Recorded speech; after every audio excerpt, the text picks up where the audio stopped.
Hi, everybody. Radical Gardener, how are you? Well, we sold our house. Yes, we sold our house and we got our asking price for it. And let's see.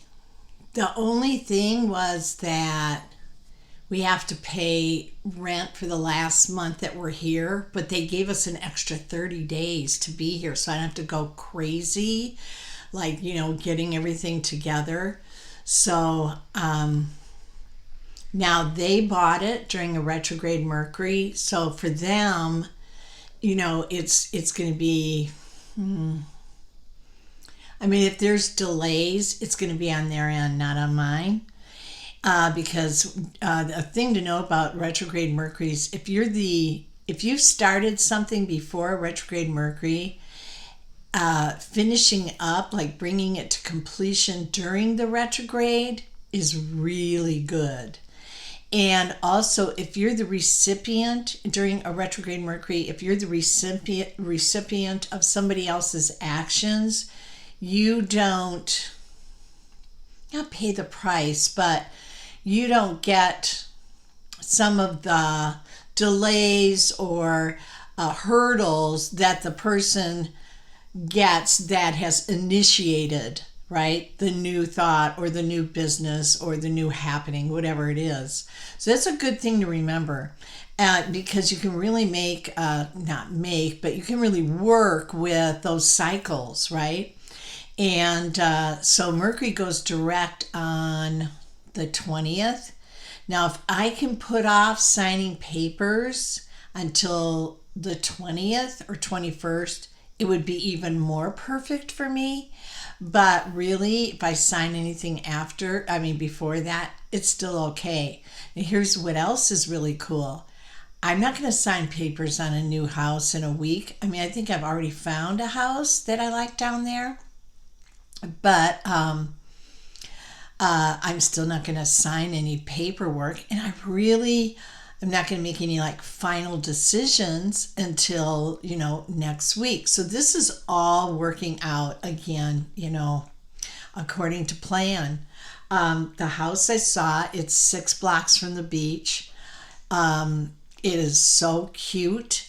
It's got a really cool little backyard that I can plant my vegetables. I'm going to do trough gardening this coming year, and I want to grow fruit trees. I want to do more of that.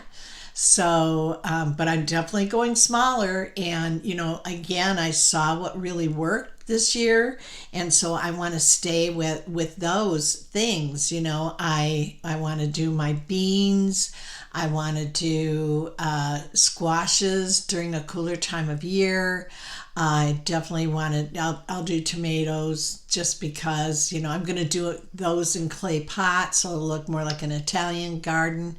And I'm definitely going to do my kales and my celery and what else did I really love doing? I don't know. So, but I'm definitely going to grow food. I'm going to make sure I have food all the time because I'm going to even smaller garden. So I have a lot to prove, right? That you can do it in even a smaller garden.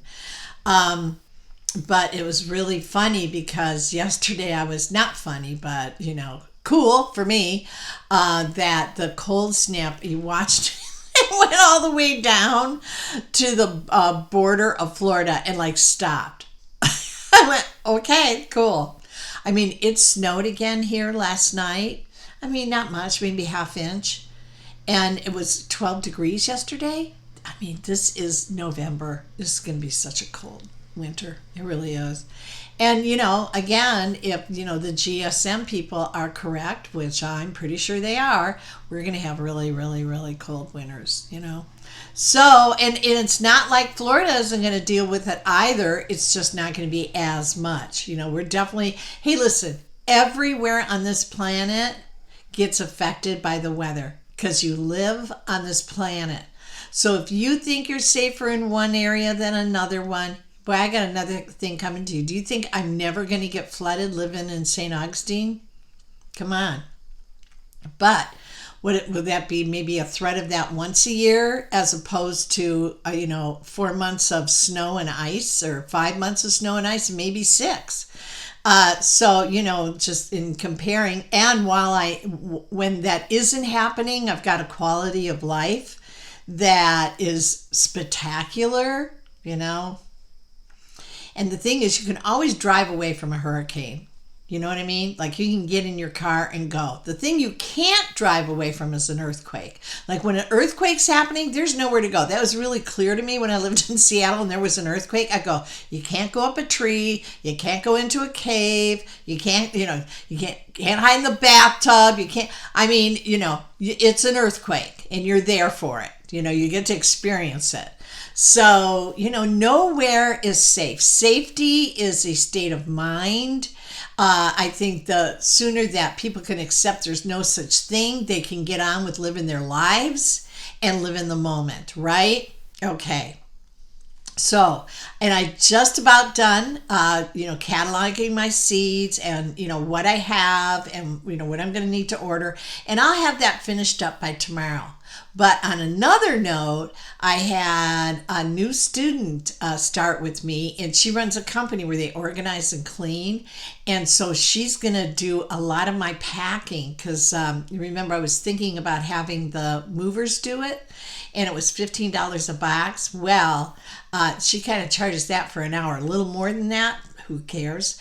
And so she's going to pack up my basement next week. So my basement will be packed up. I don't use anything down there, right? Except the washer and dryer. And then next I'll have her the following week pack up the garage. So the garage and the basement will be packed up. I live in a little house, right?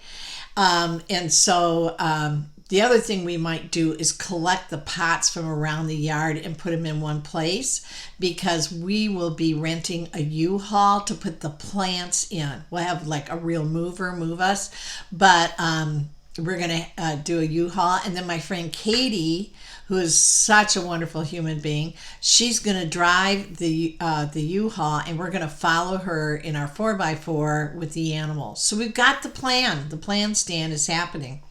I want to give a shout out to Craig, who's a subscriber, and he's the one that got me thinking about Florida. And Craig, if it wouldn't have been for you, I wouldn't even be thinking about this. But after I started checking and after I really started thinking about it, I realized, wow, this is really where we need to go next. And I would not have done that, Craig, if it wasn't for you. So I just want to give you a huge, huge shout out for that. Craig lives in Florida. He's from Michigan. He was so helpful. He got me so much information. Thank you so much. Okay. All right. Well, I want to read something to you, and I have to read it to you off of my phone because I think I'm out of ink. I didn't realize that. So anyways, a professor wrote Greta Thunberg, who's been weaponized to spew climate crap our way. So this professor wrote her this letter. It's an open letter. It's really, really good. So I'm going to share it with you. All right. In one of the most blistering and scathing rebukes ever recorded in modern history, a university professor annihilates teen climate bully Greta Thunberg. And she is a bully. Think about it. And every time you see her, she's flying in a jet. She has bottled water with her. I mean, she's anything but green. She's been caught. The people have seen her just throwing trash around. I mean, give me a break on this person. She's just a kid, though, right? They weaponized this kid. They're using this kid. And you want to go back and look at her parents. I mean, we can talk Soros and everything. But her parents, come on. All right. In one of the most, let me get to where it starts.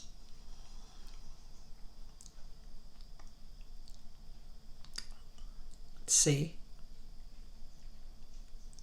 here we go.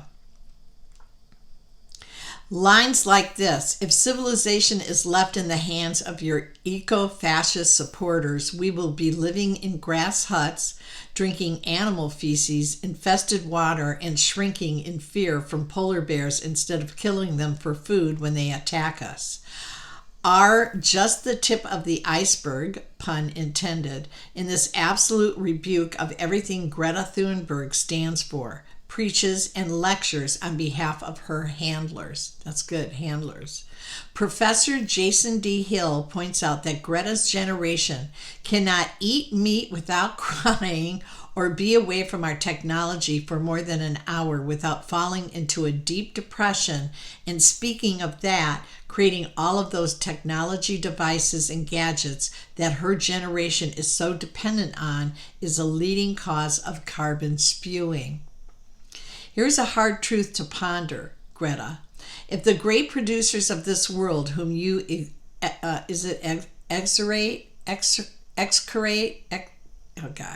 were to withdraw their productivity, wealth, and talents, in short, their minds from the world today, your generation would simply perish. Why?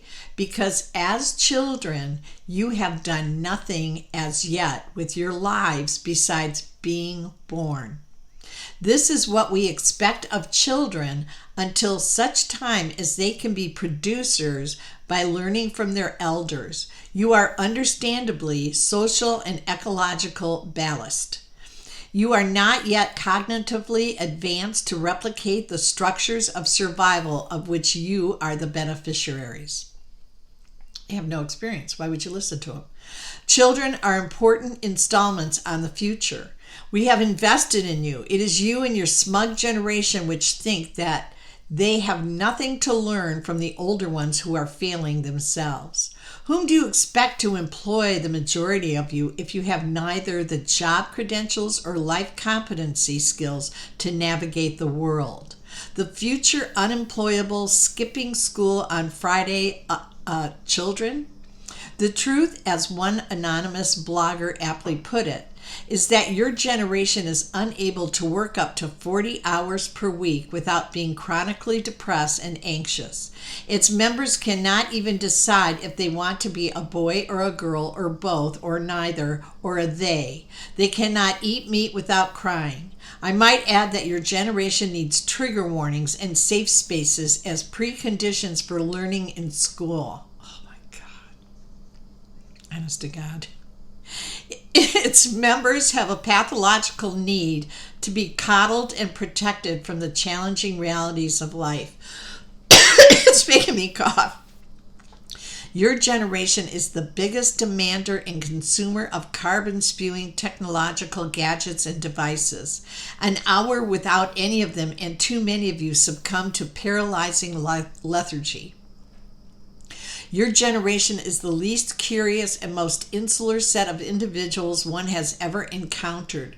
Your hubris extends so far that you think you have nothing to learn from your elders. Greta Thunberg is the new face of the left's climate cult.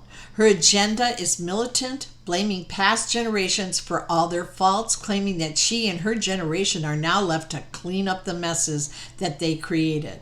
She lashes out saying things like, "How dare you," to her elders, and condemning today's politicians and world leaders as lazy and weak. She's a doomsayer who is using fear tactics to drive the left's climate cult message. Greta, living in complete harmony with nature is the death of creativity. Understand this. All great civilizations were forged in the crucibles of proper exploitation of the earth. Proper exploitation of the earth. Those who lived on land with oil and did nothing with it never had a right to it in the first place. Well, there's something you don't hear. Non-usage of God's resources is the cardinal sin because it results in the undevelopment of our human capabilities and makes us indistinguishable from beasts. Your generation needs to be taught the morality of wealth creation rather than only parasitically benefiting from it. The only revolution you will lead is one into, is it nihilism or nihilism? In England, they say it one way, here another. And civilization regression. Professor Hill closes with this absolutely savage line. The apocalyptic or apocalyptic world vision you hold. This is so tiny, you guys. The apocalyptic world vision you hold has been a strip landing for those who have hated progress throughout history. Your apocalyptic predictions have been made for millennia, and we're still here. We will still be here long after you've grown up and have forgiven you for skipping classes, thereby lowering the intelligence quotient of an entire generation.